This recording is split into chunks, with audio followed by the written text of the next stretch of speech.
Hello and welcome to Cease and Desist podcast. Carmel King, how are you? I'm great. Thanks, Aidan. Thanks for having me. This isn't the first time we've spoken together. The first time we spoke on a podcast, I believe. I think so. Yes. Yeah, for those listening, it would be unfair to say we don't know each other pretty well now. We've worked together for a lot of years, and we've spoken at events around the world. We've worked together, so this has been a long time coming. And I have to give you credit, Carmel, because you actually came up with the actual topic when I was thinking, how do we sort of like continue the whole cease and desist mission of sharing interesting stories, insights, tools of the trade, sort of do's and don'ts, things like that for people that work in the sector. And you had suggested the sort of insolvency as an asset recovery tool, which something very close to my heart from my former job as well. I've been involved on the practitioner side, but you're very much involved in the expert side and actually doing the stuff as the regulated person. So for those who don't know, could you introduce yourself and tell us what on earth brought you to the pinnacle of your career, which is speaking on the Cease and Desist podcast? What was your journey to get Obviously here? it is. Yes. And I'm glad to see we both got the memo about the uniform today too. Yeah, exactly. So I'm we, Carmel we, King. we always tell people to set them up. Oh no, we're not going to release any clips. Then we release lots of clips. Great. Look forward to that.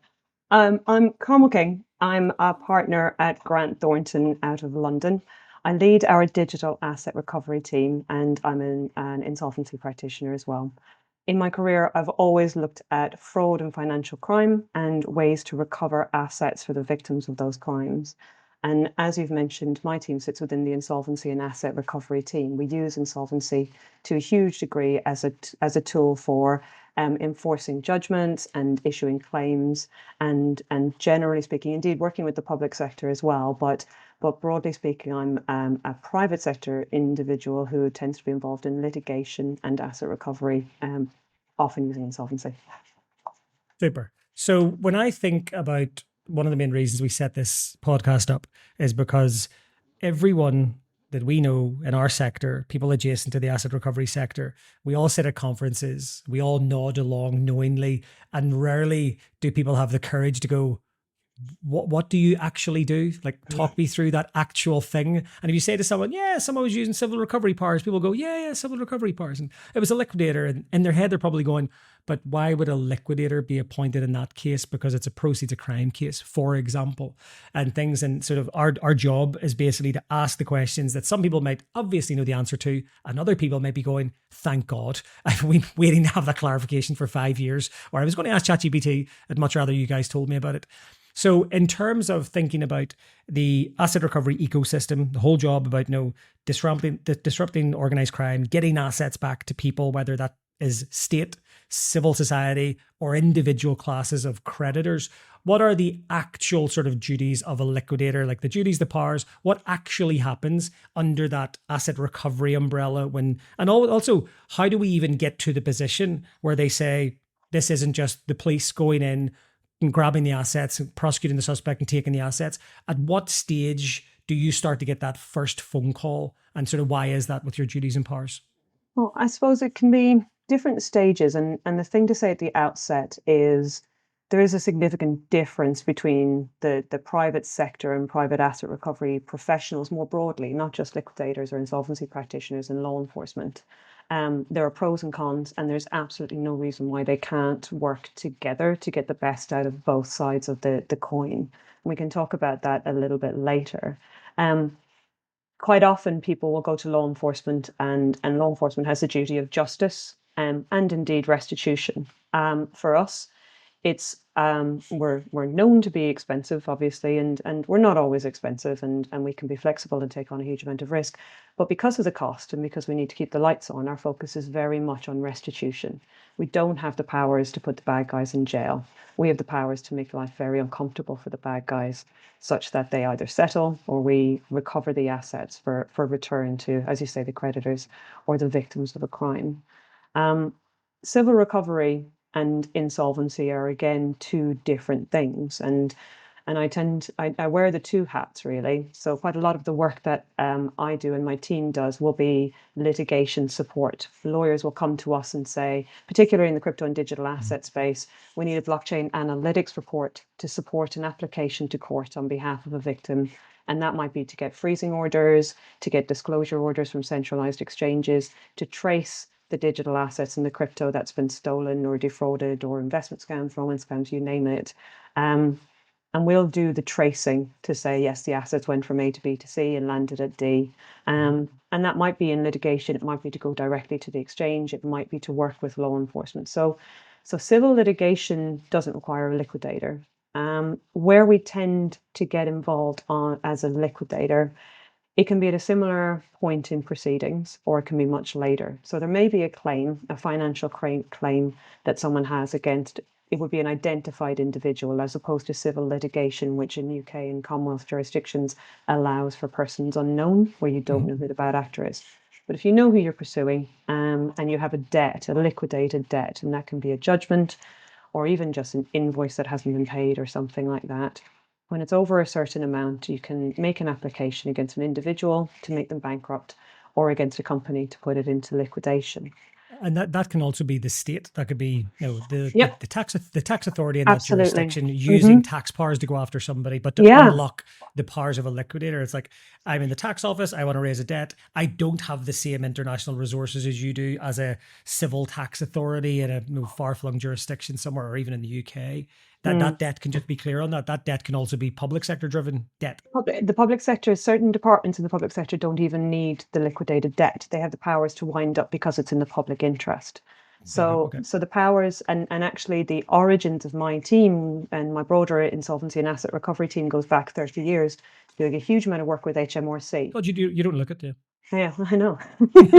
Before I arrived, I was just a child then. But it was very much when you had the VAT and the carousel fraud going on across Europe with mobile phones or platinum or medical instruments or whatever it happened to be, but it was VAT fraud.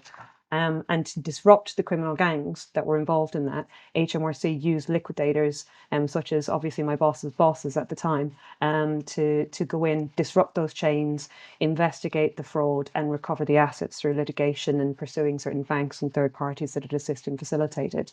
So that is the origins, and yes, the public sector does use the powers to wind up for the purposes of disruption and for asset recovery as well.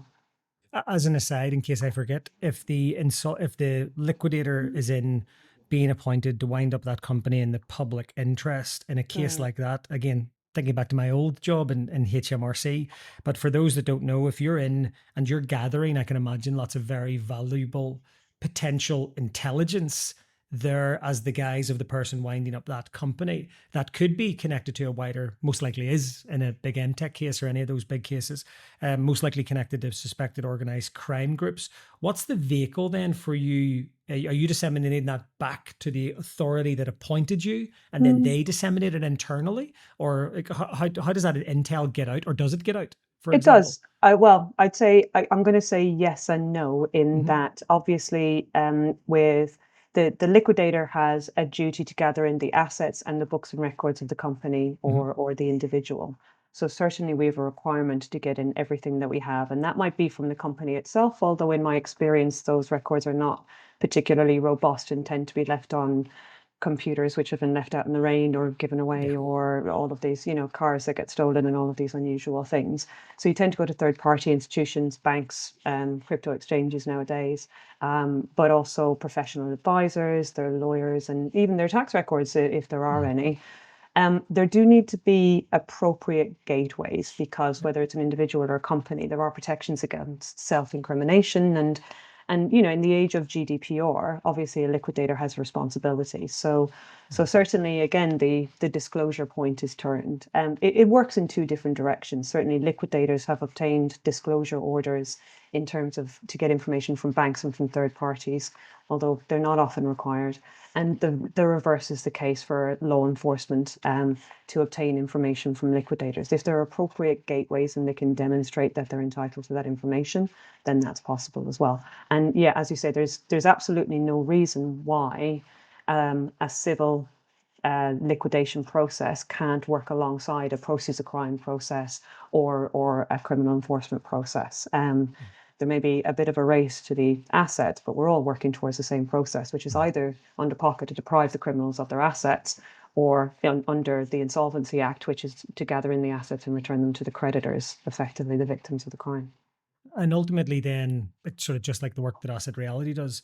Your costs are then recovered from the assets Well, most that's or all of yeah. the time. Is that usually? Mm. Well, they're certainly not paid for by anyone else, so that might be. And it is obviously a really a significant benefit. And yeah, so the first thing, the fact that we were obliged to gather in the asset, we're obliged to gather in the records, and our costs are another thing. So as a liquidator, costs are borne from the estate,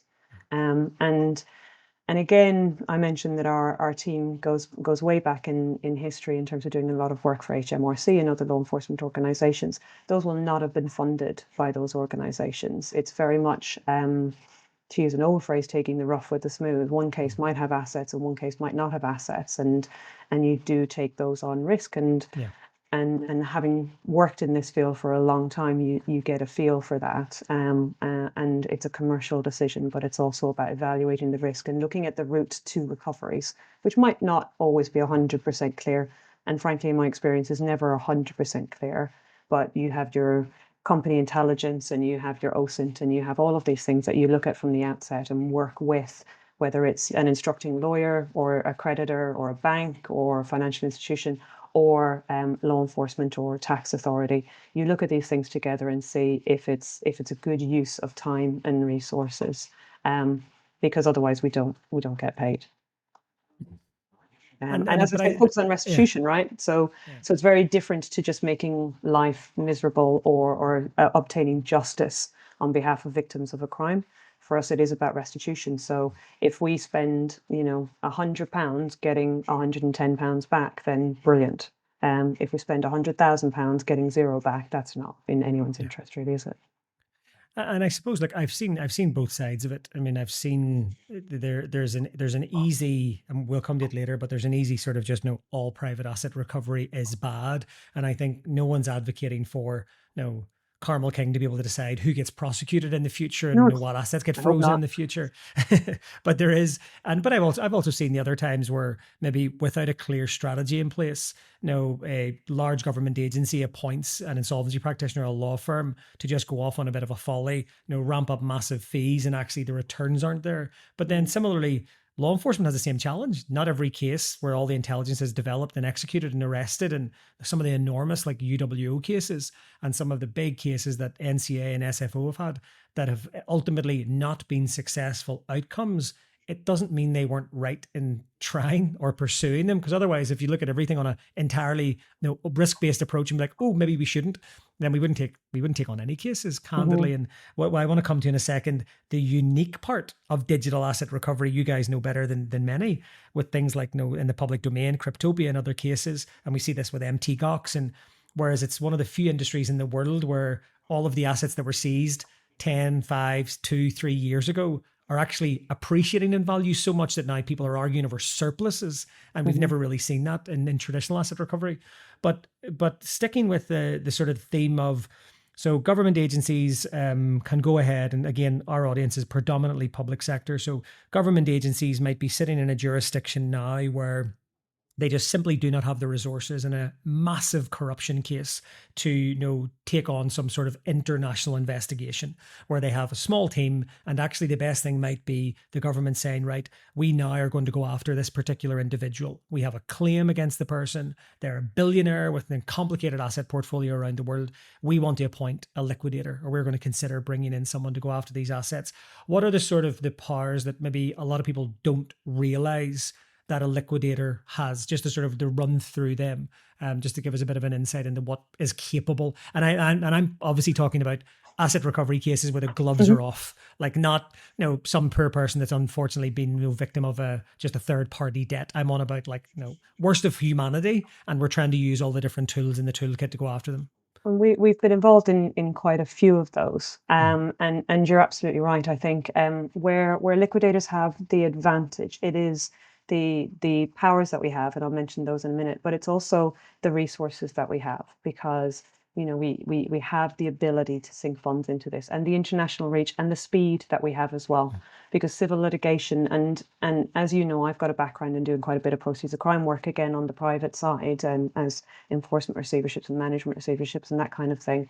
So I'm familiar with the pain points that law enforcement feel when they have to do an MLAT, or something like that. You might as well kind of throw a bit of paper in a black hole sometimes in terms of the time it's going to take. Oh yeah, a lot of MLATs, for those that don't know, are measured in years to get information back, like not days and weeks, years to get information out. Even if you get the information you've asked for in the end. And so if you have, say a former mayor of Sao Paulo, for example, which is one case that we dealt with, which was a big corruption case, who's very well funded, who has assets tied up in trusts in the Caribbean, in the Isle of Man, Jersey, Guernsey, and all of this big trail of complex organizations and complex structures to obfuscate and to hide assets. That can be a really, really long slog if each jurisdiction is going to take months or years to provide information to you, never mind actually untangling it and litigating and prosecuting. For us, we have the benefit of investigative powers, discovery, and third-party interviews and demanding information from third parties. It's not. So you can. I think some police would be surprised to know that you can actually just command people to come in for an interview or even have them examined. Yep, and it's all specified and set down in the Insolvency Act. It's not a case of you're not entitled to go out on a fishing expedition, and there are properly and rightfully some limits on what you can do, but professional advisors, and that can be lawyers, the accountants, that kind of thing. They're obliged to provide their information, their files, and potentially come in for interview, depending. Officers of companies, obviously the directors themselves, and indeed related parties. There are different provisions around related parties and family members who have received gifts and transfers of ownership of assets and all kinds of things like that. So we've got huge powers of investigation and discovery. And that includes on the cross-border side. So again, because a liquidator and because there are various forms of insolvency acts all over the world, or there's UNCITRAL, there's the ability to have your appointment recognized. What's UNCITRAL? Oh, it's a UN organization which effectively has I'm not going to talk about standardization because every country has different insolvency rules and regulations and laws, but it allows for member companies to recognize, and to have commonality. And so there is an eternal question around harmonization of insolvency laws, and I won't go into it across Europe in particular. But where you have members of UNCITRAL, there's the ability, and there's a huge number, there's the ability to seek and obtain recognition. There are certain jurisdictions where you have automatic recognition. So it's a case of going in and being able to exercise those powers in a completely different jurisdiction. So just to be clear then, so you're operating out of UK Insolvency Act of, it is 1986 or something. You're using the Insolvency Act. You're appointed in Brazil. Are your powers from the Insolvency Act of the UK, or are you almost being like sworn in Brazil to use their Insolvency Act? Let's say there was a power that was on the UK side that didn't exist in Brazil. Does it travel? There does need to be commonality, certainly. So we've had cases where something that might be an offence under insolvency legislation in the UK, which would mean that a liquidator could litigate with the purpose of recovering assets, wasn't recognised as an offence. In my case, it was Switzerland. And so we were limited in terms of what we could bring, and it meant we had to think outside the box. But can you go to court for like a direction and say we want to do this? You could potentially. Is that normally the resolution? Yeah. But it does get complicated where different jurisdictions have different tax regulations, for example, and something that might be an offence under tax regulations in the UK might not be in Switzerland. Not to speak ill of Switzerland, I'm sure it has incredibly well developed. Everyone will have different things, but everyone has different things. Sorry to all our fans in Switzerland. Yes, it was a wonderful experience. No, and we've had huge success in Switzerland actually, because you have the ability to bring criminal and civil proceedings simultaneously, even without the engagement of law enforcement. So Switzerland aside, you do need to have commonality of the concept that you're trying to litigate. But that does bring me on to litigation. So there are really broad powers. You can sue related parties. You can sue facilitators of fraud or financial crime. You can sue people who have dishonestly assisted. You can sue people who knew or should have known that they were facilitating a fraud or financial crime. You can sue people for fraud. And a liquidator can bring all of those claims with a view to restoring the estate to the position that it would have been in had it not happened. And so where you have directors who are not acting in the interests of the company, and creditors who are victims of that and who are out of pocket because of that, that's incredibly powerful. Creditors also have oversight of it as well to a degree, if not influence, because liquidators report to the creditors, and creditors can be required to give sanction for certain things. So it's a really collaborative, unlike law enforcement, where you might report a crime or report an issue and it gets absorbed, and law enforcement will go off and do their own thing. And for reasons that are very obvious, they won't be able to reply to the victims and give them an update on everything that's happening. A liquidator is more able to work in tandem and hand in hand with victims of fraud and financial crime, and give them some insight into what's happening and what the strategy might be. Because this is where my head was going with all of this, is that when you listen to someone like Erin West, the one woman army at sort of Yeah, Operation Shamrock wonderful. now, who's just brought so much attention to this sort of like the plight of victims in these specifically sort of crypto fraud cases, just because the vehicle of crypto makes it it puts it in a more difficult box. And the harsh reality that the vast majority of law enforcement, because of successive government cuts around the world, most law enforcement, very, very rarely you meet a government agency that's like, yeah, we have all the funding we need, we have all the officers we need, we have all the tools and training we need, we're good. No, we deal with every case that comes across our desk. That's just not the world we live in. So I'm trying to reconcile in my head and get your view on it. Is it knowledge? Is it apprehension? Like, it seems to me, and again, I'm not trying to be a private sector asset recovery fanboy, but I'm just trying to be really practical. Why is it? Is it the cost basically? Is that the barrier? Because if I think that I know as the cases we're involved in normally, if someone comes along and says to me, you have a victim in the UK, and it's a corrupt politician or someone linked and running this dodgy Ponzi scheme promising big crypto returns, and all of a sudden when you map it out, there's 4 jurisdictions involved. It sounds to me that actually knowing that if it's a normal amount and it's not a political headline grabbing case, I wouldn't expect the normal law enforcement in my jurisdiction, and this we see played out across the US, I'm not expecting that law enforcement agency to say, great, I'm going to map all of this out, I'm going to fly to 6 different countries, I'm going to be hauling in enablers and the people, as you say, that were connected to the companies that facilitated the flow of funds. And so you've got all of these powers that seems almost too good to be true in an insolvency act setting. Is it just basically the economics that these costs, because they are big, large, complicated multinational cases, that unless you've lost hundreds of thousands of pounds and the prize to recover isn't in the millions, it's highly unlikely that the person who's lost the money in the first place is going to be able to say, here's a fighting fund of $500,000, do your worst. Is it the economics, or do you think governments could do more in finding ways? Because everyone talks about public and private sector partnership, but I don't see lots of cases where and most countries have Proceeds of Crime Act with civil, with civil recovery and sort of appointing enforcement receivers. What do you think is the barrier why we're not seeing like dozens and dozens and dozens of cases like this, where the remedy is just like, we don't have the resources, we're going to get one of these folks appointed for you? What do you think is the barrier to that? I think And maybe I'm being naive, but educate me. No, I'd never describe you as naive, Aidan. I think, although we don't have all day, it is a multitude of factors. To describe my naivety. We'll get into that in a separate but I can imagine whether I'm a victim of a scam or I'm a regular cop sitting somewhere going, why the hell do we not just use this then? Like, what's the issue? The question I most often get asked is, what's the threshold? And I give the infuriating answer of, it depends.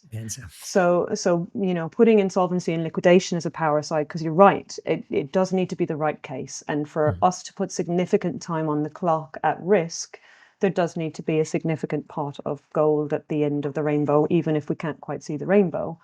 And obviously, if the view is, and the aim is to return the assets to creditors, that needs to be an extra large pot, because I mean, only we gain really if it's all absorbed in costs. And I can see how that's not an attractive proposition for law enforcement to say, right, well, the lawyers and the accountants are doing well out of this, but the victims aren't placed in a better position. So I can understand that. I think law enforcement is, as you say, not as well funded as we all wish it was. And so they quite often, certainly from my conversations with the likes of the NCA, for example, have a focus on disruption. So they're looking at the darknet markets, for example, and some really good examples of them collaborating with law enforcement internationally and doing takedowns. They're not dealing with Mr. A coming in off the street who's lost £150,000 or Mr. B who's lost $500,000 or Yeah, anything it's like where that. can they They use their can't. limited resources for the Yeah, biggest impact? Yeah. exactly. And we have the ability to do that, but it has to be the right case. And I have anything up to 20 people, I would say, a week directly approaching me, having lost crypto in particular to various investment scams, or they're in the middle of a scam, or they're being told that their assets can be recovered. Or they're a victim being rescammed. And they're a victim being rescammed by someone pretending effectively to be an organization such as mine or from CFAR, the Yeah. organization that you and I are founder members of. And for them, there are, unfortunately, obviously we respond to all of them and get involved with and engage with all of them. But there are very few that we can meaningfully engage with because it's a balance between the loss and the complexity, frankly, of the tracing and of the legal case. We some years ago now were involved in the case of Law versus Persons Unknown, and we did the blockchain analytics tracing, the litigation support in that.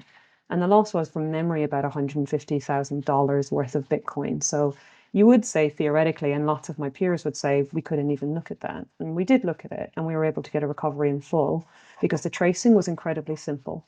So the work that we did wasn't cost heavy at all. The litigation was straightforward. It was in England. It didn't need to be moved overseas. We didn't need to get recognition in another jurisdiction. And the exchange, we managed to get the funds frozen at the exchange, and the exchange cooperated.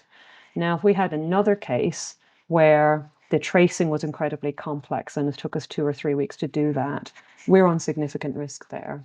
The application to court in England and Wales, and depending on your loss level, can be over £10,000. That's a hard cost. That's not lawyers, that's court fees. And then if you have exchanges that don't cooperate or assets that haven't been frozen, so effectively you're just looking at phase one. So I think it's more a case of having to evaluate it from the very outset. And that's where people like you and me get involved. Getting involved from the outset is really important because we look at it from recovery, whereas others might look at where they might slot in the process, but you really have to look at it from start to finish. I'm not going to do a blockchain analytics report if it's not going to be useful, because there's no point in me getting paid for that piece of work and then it going nowhere. I work with lawyers who are not going to take on a job unless they can see it going all the way to recovery. I'm not going to take on an enforcement piece unless I know I can do justice to it. But other organizations, and none come to mind, but it's just about putting together a team that is looking at getting not just a judgment, which is a piece of paper, into a victim's hand, but getting a recovery into the victim's hand. And I think Yeah, that's like the important bit. it's literally why we exist. We Mm, talk about like the recovery and asset recovery. There's absolutely no comfort to a victim going, "Oh yeah, we got an unenforceable judgment yeah, overseas. We traced all of those assets." It's like the lady in the Titanic going, "Yeah, we can see it's down there, the big jewel you dropped, but like there's just no way of getting it yeah. back." And I actually was speaking to, again, another tragic case where, I mean, we don't work for victims directly. We support law enforcement, but people still reach out Mhm. on LinkedIn, and I always give the same example. As painful as it sounds, if you were fortunate enough to own a £50,000 watch and someone snatched it off you in central London and disappeared into the crowd, what would the remedy be? Mm. You go to the police station, you tell the police, "I've just lost my asset." Do you really expect that the police are going to jump over the desk, hit the flashing blue lights, and be like, shut down the airport, close the tunnel, get all the CCTV? They're just going to say, "That's awful. We're very sorry. Are you okay? Let's fill the report in." Maybe they can take a bit of a look at some of the CCTV. They can see the person disappearing onto the tube line. It's like they could be anywhere in London right now. And every time, as brutal as it sounds, and it's almost that perspective piece that if it didn't happen to you, you'd probably say, well, of course they can't do anything. But the minute it happens to you or a loved Yeah. one, it's like, why isn't people doing more? And that's why we're a big advocate for. I mean, one of the reasons why we all work together in things like CFAR is because we know that there are so many desperate people being re-victimized again. And we'll include in the show notes the sort of link to CFAR that, I Hmm. mean, the only way you can really do this safely is by going to regulated entities. You're an insolvency practitioner, you have regulatory oversight. Yeah. We sit under the purview under money laundering regulations by being registered with the FCA. And we always tell people, anyone you're working with, it's like, again, person steals the Rolex. Are you going to Google, get my Rolex back, and have some former private investigator going, sure, I can go and check all the CCTV. It's going to cost you X. Like, what is the actual chances of recovery? But to flip it on its head, we have seen the opposite. We have seen in crypto, because of the inherent traceability of the blockchain, of assets on the blockchain, that there are these astonishing recovery cases where someone has lost some crypto assets. And we always tell people, go and declare your loss, report it everywhere, because you just never know. You might be that person that a couple of years down the line, your funds have ended up at an exchange somewhere. The exchange has collapsed. Someone's got all the funds and now they're doing a distribution. One of the things we're most commonly asked about, and as we're recording this today, the news headline right now in the UK is all about what it looks like the largest single crypto seizure ever. Not the largest in terms of quantity, because Silk Road had a 69,000 Bitcoin case, but certainly in terms of value, $7 billion worth. One of the big questions is, what happens in a normal, inverted commas, no such thing as normal, but in a normal case where someone has lost their assets? Can you give us those couple of scenarios where a victim of a scam, for example, loses assets and someone like yourself is appointed and you're tracing and you find assets, versus someone puts in Bitcoin, gets their wallet hacked and they lose their asset?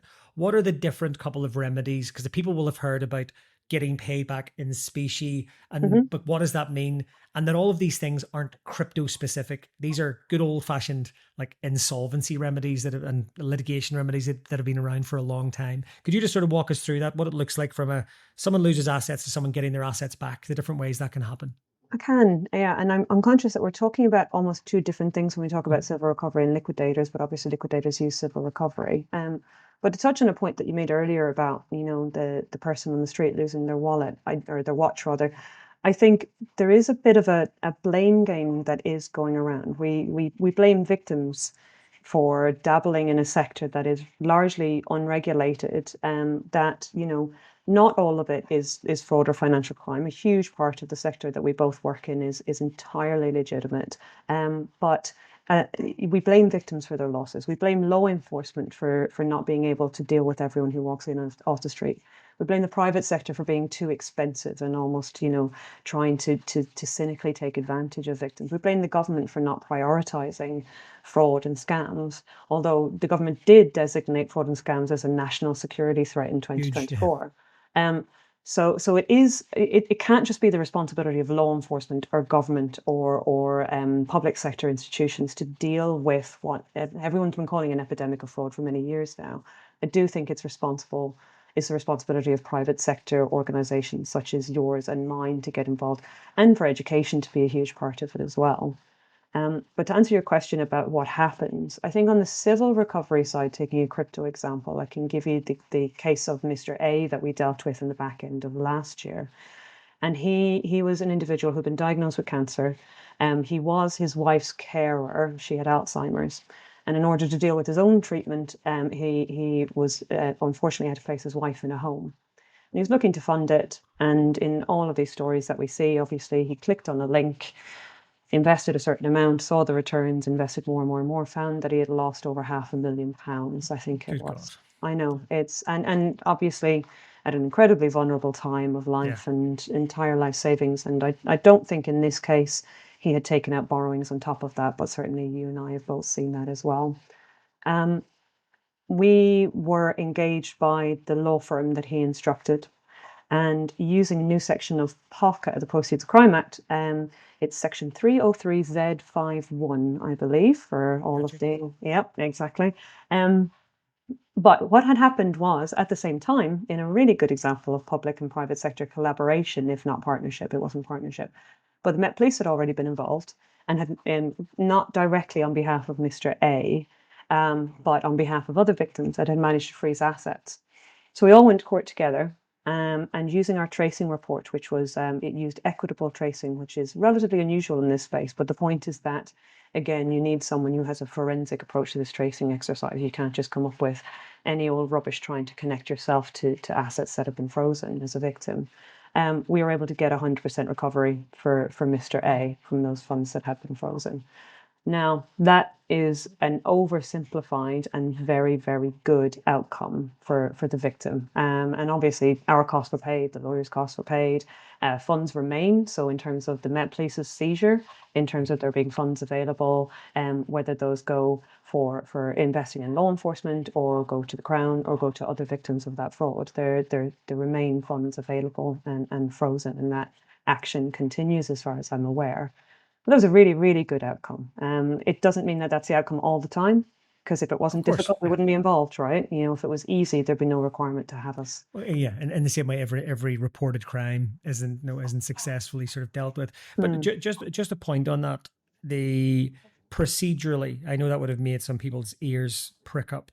So, are there situations where, I mean, how can a law firm and an insolvency practitioner use the Proceeds of Crime Act? Because most people would have assumed that the Proceeds of Crime Act is only something that can be a police case that is started and then they bring you in, so to speak. Are there avenues that you can just directly make an application as a law firm on behalf of a victim, or does there have to be that police law enforcement nexus? That's a really good question. And actually, in this case and in another one that we're engaged on at the moment, the answer is no. The law firm can bring a private prosecution. Wow. So this is what people know as private prosecution cases. Yep. And it is under the Proceeds of Crime Act. There is the ability for law enforcement or the Crown Prosecution Service, I think, to engage if they believe it's in the public interest for them to step in. But there are certain law firms who are specialised in Proceeds of Crime Act, private prosecution. Yeah, we've seen a lot of, I think I bump into enough on the circuit. At some point, I'm going to have to extend an invite to the guys at EMM Legal, because we're constantly talking about cases. So they're doing huge work in this space. In fairness to them, they're doing excellent work. And if Ashley or Tom is listening, we'll have to... You're up next. I'll pick up my fiver after. Yeah. but it's true. But again, point of this podcast is for people to be like, oh, I didn't actually know that, but I've heard about it discussed for a long time. I'm sure a lot of people will be surprised that, and even people who hear the word private prosecution will probably think it's some special weird legislation and not realize it is the same legislation that regular police officers use on a day-to-day basis in proceeds of crime cases. Yeah, absolutely. And as I say, it's something I have some experience of, but certainly the guys at EMM and limited number of other law firms have much more direct and deep experience of.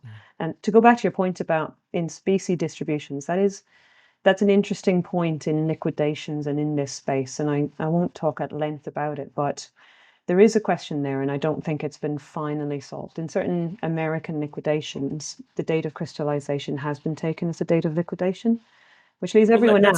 Yeah. Well, I was just going to say, because this is we could lose some people here if they don't know these, or maybe I just haven't done a good enough job framing the request. But you know me well enough to know what I'm actually trying to talk about. So a common question that I get when we're doing any government training or anything like that is, let's say I have a criminal, or I have a victim of a large Ponzi scheme, and that victim has paid US dollars into this scheme. And what's really unique about crypto right now is that it's one of the few asset classes in the world where you're actually dealing with appreciating, albeit volatile, but the overall trend is I lose assets in 2014, 2015, and now in 2024 or 2025, my $100,000 that I lost is now worth $1 million. And we're seeing some cases where people who have lost assets, now those assets are worth 10x or 100x more. But it's worthwhile just explaining to people the difference between putting in cash and whether the criminal or the gang has then changed your asset class and you don't have the same claim necessarily.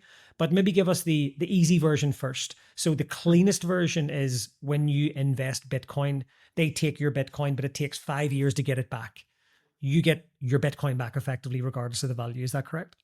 All going well. Okay. Certainly in one matter where I'm appointed liquidator, we did exactly that. There was no fraud or financial crime in this case. It was an orderly wind down of a company that no longer wanted to be in jurisdiction. The difference in that case was that there were sufficient assets for all claimants in the liquidation. So if I have 100 cents in the dollar to give to everyone, I'll give them their 100 cents in the dollar. And that means I can do what's called an in specie distribution, which is easier for me. I don't have to incur the costs and the risks of converting the crypto. If someone wants their one Bitcoin back, they can have their one Bitcoin. I think a significant thing to understand is that crypto is not cash or cash equivalent yet. That hasn't been determined in any court that I'm aware of. And Okay. so it's property. And if you're putting that in, it's up to a liquidator or a court to determine the value of that.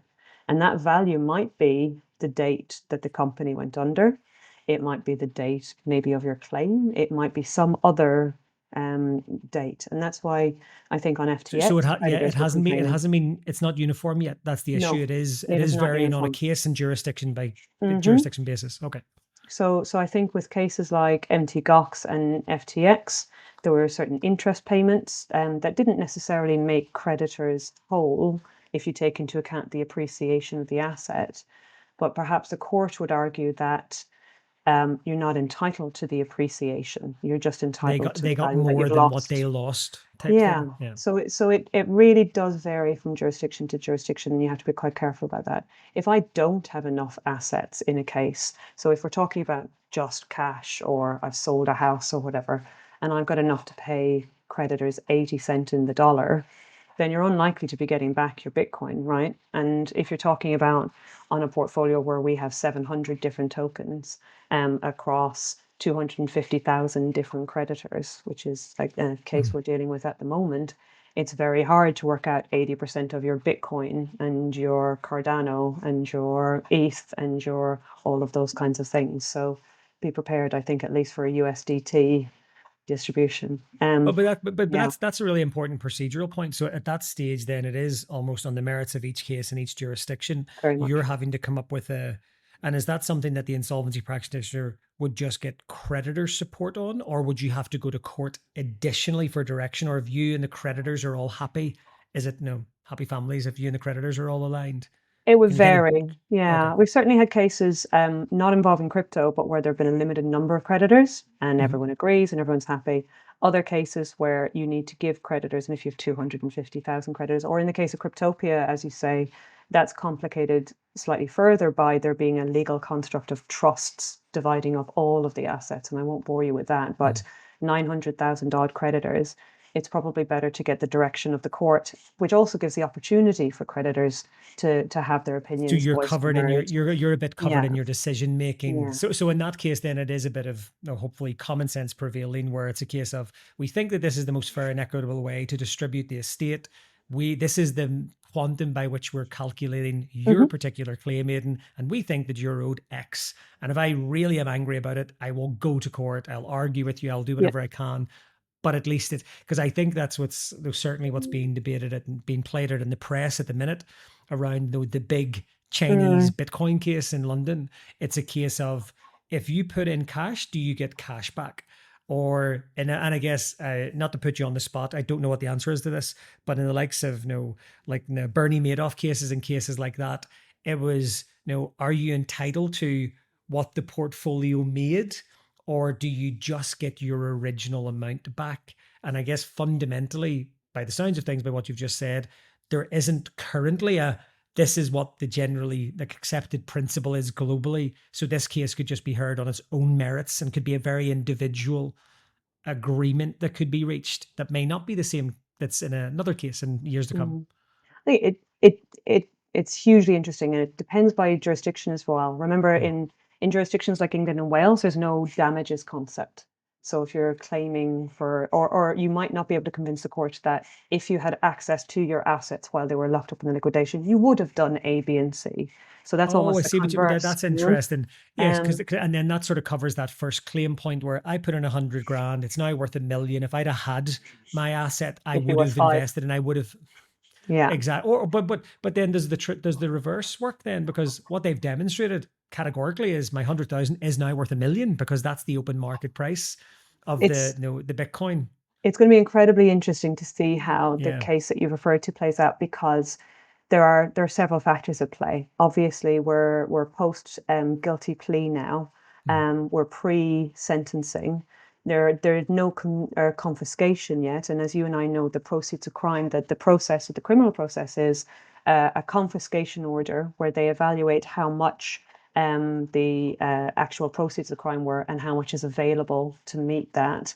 And after that, victims can apply for what's called a compensation order, and the value of that is far from being agreed. But on the same side, you have civil litigants and a number of law firms across London representing victims in that investment scam. And I think there are no liquidations or insolvencies or bankruptcies around at the moment. And that goes exactly to what you're talking about, because the the the victims and their lawyers are looking at producing claims that maximize the return to victims. They don't Mm. want to have the value crystallized necessarily at a certain point in time, or that point in time being when they made the investment. Um, yeah, there are limits to Fascinating. yeah, it's incredibly fascinating, and I should point out at this point that I'm not a lawyer. I am an insolvency practitioner rather than a lawyer. I So don't need to. I don't need no to one's say get the that. wrong No end one, of the no, stick no, there. no one thinks that anyway. But no, but you are right. Well, what it does reiterate is that even in 2025, crypto's been around for a while now. I still think that most people should take comfort from the fact that there is still new ground all the time in Hmm. these types of cases. And even if this case goes a particular way, that doesn't automatically mean it's exactly how all of the other cases are going to be treated in future. Because since the dawn of time, we've been arguing about these sorts of issues and topics. And as you mentioned, we've got things in the past like commonality and standardization. We've got CARF coming in. We've got Hmm. the new MiCA Decade. rules coming in. We've Hmm. got like one of the just quickly just to get your view. Like it must be complicated when you've got an international borderless asset class, but you as a regulated entity are trying to like traverse all the different jurisdictions going, oh, you're allowed to do this in this country, but not this country. If I take an instruction over here, I've got these no data protection rules that are very different in Australia, than in Europe, than in the US, for example. I mean, like Yeah. what do you, is that sort of stuff keep you awake at night, or is that just par for the course? And it's That's just, it's what's so exciting about it, right? I mean, hmm, I've got appointments in Bermuda and BVI. I've got cases going in Gibraltar and in Canada and all over the place. And it's not necessarily the jurisdictional risk that keeps me awake at night. It is that combination of, we're pushing the envelope here. We're creating new case law. We're creating new ways of dealing with a new asset class, and bringing trust and integrity into the system, right? Because what we're working at is combating fraud and trying to institute rails. And some of that will work well, and some of it will fail because you're at the absolute vanguard of trying to do this and set it up. But you have to do something. And I think in the last few years, there's been so much case law that has been like for the benefit of victims of fraud and financial crime. I see so much of my fellow insolvency practitioners moving from saying, "Oh, that crypto, that's just going to disappear. It's all just fraud and scam stuff," to actually, getting appropriate art of the possible. training and yeah, and instituting infrastructure like your platform that they need to assist them. 5 years ago, if any of my insolvency practitioner colleagues, across the UK or across the world were appointed on a case, I don't know what they would have done or where they would have placed the assets. And nowadays, it's Cryptopia in 2019. My colleagues will tell you there were no custodians then. There was no platform Especially for for the them to rely spread of on. tokens as well. Yeah, But exactly. it's interesting point. I mean, people should not be surprised that in 2025 there's still people at day one, and there will be next year and the year after that. So just know, and that's why I think it's a wonderful point for us to conclude on, because that sort of a can do attitude. I mean, that's kind of the whole point of your job. Mhm. Your job, and we spoke to Jessica Stanfield a couple of days ago as a lawyer in Canada, going like, again, my old cliche example I always use in presentations. No, you don't need to train to be a gemologist to seize a diamond or to be involved in litigation. And that's what I love about your industry. And obviously I've worked with insolvency practitioners in the past as my boss. I love the industry because it's like, you don't get the choice. It hits your desk and it's like, oh, tomorrow it's a petting zoo, and the day Yep, after it's it's an iceberg. investment banker, and the day Hmm. after it's a crypto exchange. And that's the message we try and get to law enforcement to say, look, it's just another asset category, but just being the asterisks, there'll be 1,000 nuances. But we're kind of used to this as asset recovery practitioners. We're used to transversing. One day it could be a haulage company, the next day, like I say, it's a mining operation, and I mean actual mining of like minerals. And I think that that's the one thing people can take comfort from, because as people press on and get a success story, on one side, it helps on the disruption narrative and a bit of like positivity that you can actually get your stuff back. But it's also coupled with like the harsh reality of where we are right now, that like getting the stolen Rolex back, it sometimes come down to that sort of cost benefit analysis going, are you going to spend the money and invest the money? I mean, what do you think then, sort of future gazing, to sort of take us home? Like, what I have heard the term public and private partnership 1,000 times. I'm sick of it, but it's also so important. Like in your instance, you're queen for a day. I mean, what do you think? And please be selfish as an insolvency practitioner. You're not going to say, oh yeah, let's not do any of it. Of course, people will expect you to say, we should do more of this. What is the most like responsible playbook that you see that you'd be like, oh, if that could happen every day, I think we can get the right balance? Like what does good look like? And what would you, for the law enforcement people listening, or the decision makers in different countries who are considering or maybe apprehensive about bringing in the sort of the private sector, what do you think is a good playbook for them to use? I think it's engagement.